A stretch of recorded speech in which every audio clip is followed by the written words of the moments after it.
ఇతని hi friends, మేమైతే ఇప్పుడే ఇతని పనికి వెళ్ళి వచ్చాడండి. ఇంకా హాయ్ ఫ్రెండ్స్, ఎలా ఉన్నారు? బాగున్నారా?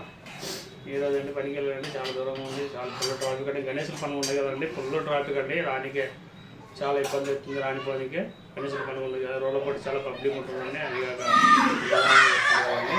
ఇక నేనైతే చాలా ఉన్నారు. చెప్పు మరి. నేనైతే ఇక్కడ ఎదురాని ఫ్రెండ్స్ నూనె అయిపోయింది, దగ్గర నూనె వెళ్ళింది, పాపడాలు వేపిన నూనె అయిపోయింది, మంచి నూనె. ఇక ఇందాక ఆడికి వేసింటి అయిపోయింది, కథమైంది.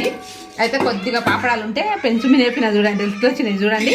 ఇంకా ఇప్పుడు మాకు సాయంత్రం మా ఇంట్లో అండి ఇగో గుడ్డు కూర చేసిన, ఇంకా మళ్ళా బేట అక్కడ చపాతీలు చేసినాము.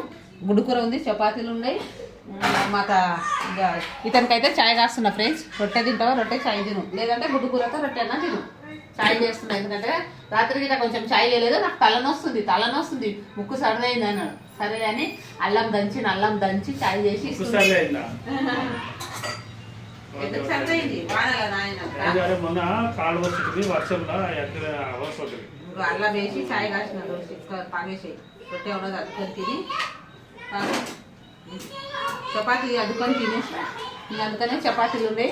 ఇంకా వంట అయితే అయింది, నేను తినాలి. చపాతీ తియ్యనా?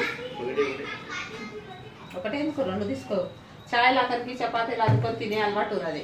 చాయ్లో అద్దుకొని తింటేనంటే ఎంతసేపు కానివ్వండి చాయ్ ఇవ్వాలి అంటాడు. చాయ్ ఇవ్వకపోతే నాకు చాయ్ ఇస్తే రాత్రే నాకు చాయ్ ఇవ్వలేదు అంటాడు. అందుకనే ఇక నేనైతే మధ్యాహ్నం అయింది, అందుకనే